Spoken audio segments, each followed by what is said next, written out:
Hello friends, welcome to my channel. Pearl Luella Kendrick. ఈమె 1890 August 24న United స్టేట్స్లో వీటన్ అనే ప్రాంతంలో జన్మించారు. ఈమెకు 3 ఏళ్ల వయసప్పుడు ఊపింగ్ కాఫ్ అనే రెస్పిరేటరీ ఇన్ఫెక్షన్కు గురయ్యారు. దీనినే మన తెలుగులో కోరింత దగ్గు అంటారు. ఆ టైంలో ఊపింగ్ కాఫ్ అనేది ప్రమాదకరమైన డిసీజ్గా కన్సిడర్ చేసేవారు. మొదట్లో ఈ డిసీజ్ని పెర్తుసిస్ అనే పేరుతో పిలిచేవారు. పెర్ల్ కెండ్రిక్ వాళ్ళ నాన్నగారు ఒక ప్రీచర్. ఈమె హై స్కూల్ గ్రాడ్యుయేషన్ 1908లో పూర్తి చేశారు. ఆ తర్వాత గ్రీన్ విల్లీ కాలేజ్లో 1 సంవత్సరం పాటు చదువుని కొనసాగించి ఆ తర్వాత సైరాక్యూస్ యూనివర్సిటీలో జాయిన్ అయ్యి 1914లో డిప్లొమా పూర్తి చేశారు.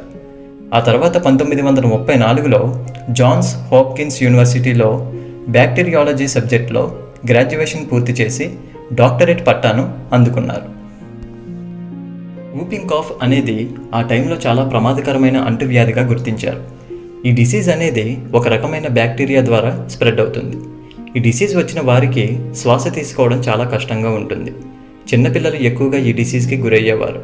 1920 ఆ టైంలో ఒక్క యునైటెడ్ స్టేట్స్లోనే 6,000కు పైగా ప్రజలు మరణించారు. 1940లో ఈ మరణాల సంఖ్య మరింత ఎక్కువైంది.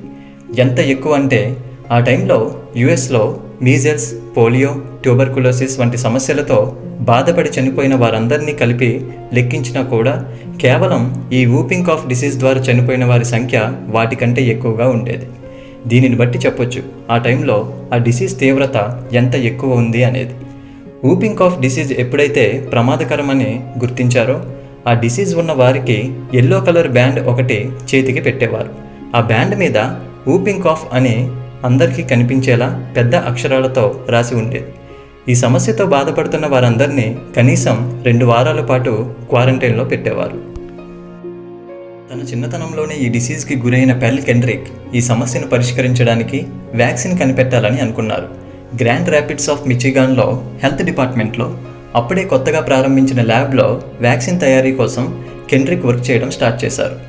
ఆ సమయంలోనే ఆ డిసీజ్కి గురైన వాళ్ళని గమనించడం, వాళ్ళలో కనిపిస్తున్న సిమ్టమ్స్ని గుర్తించడం, సమస్య తీవ్రతను తెలుసుకోవడానికి వాళ్ళని కలిసి మాట్లాడటం చేసేవారు. ఆ ల్యాబ్లో వర్క్ చేస్తున్న సమయంలోనే గ్రేస్ ఎల్డరింగ్ అనే ఆమెను కలిశారు. వ్యాక్సిన్ తయారీ కోసం ఇద్దరు కలిసి పనిచేయడం స్టార్ట్ చేశారు. ఇద్దరికీ మధ్య మంచి అండర్స్టాండింగ్ ఉండటం వల్ల చిన్నపిల్లల ఆరోగ్యం పట్ల అవగాహన కల్పించడం కోసం పెర్ల్ కెండ్రిక్ మరియు గ్రేస్ చాలా కష్టపడ్డారు. ఊపింగ్ కాఫ్కి సంబంధించిన బ్యాక్టీరియా శాంపిల్స్ని కొంతమంది వైద్యుల దగ్గర నుండి సేకరించారు. ఆ బ్యాక్టీరియాని ఇన్యాక్టివేట్ చేసి ఎఫెక్ట్ అయిన వ్యక్తి సేఫ్గా ఉండటం కోసం డిఫరెంట్ మెథడ్స్ని ఉపయోగించి వ్యాక్సిన్ తయారు చేశారు. అలా తయారు చేసిన వ్యాక్సిన్ పనిచేస్తుందా లేదా తెలుసుకోవడం కోసం మొదటగా దానిని కొంతమంది వైద్యుల మీద పరీక్షించారు. పరీక్షించిన తర్వాత రిజల్ట్స్ పాజిటివ్గా వచ్చాయి. ఆ తర్వాత అదే వ్యాక్సిన్ని 5,800 మంది చిల్డ్రన్ మీద ఉపయోగించారు. అందులో కూడా రిజల్ట్స్ పాజిటివ్గా వచ్చాయి. వ్యాక్సిన్ వేయించుకున్న మొదటి వ్యక్తిలో ఇమ్యూనిటీ సిస్టమ్ చాలా స్ట్రాంగ్గా ఉందని, హెల్తీగా ఉన్నారని తెలిపారు.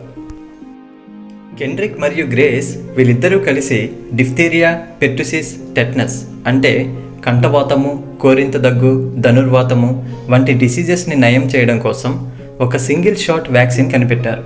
దీనినే డిపిటి వ్యాక్సిన్ అని పిలుస్తారు. ఆ తర్వాత 1951లో కెండ్రిక్ పనిచేస్తున్న మిచిగాన్ డిపార్ట్మెంట్ ఆఫ్ హెల్త్ నుండి రిటైర్ అయ్యారు.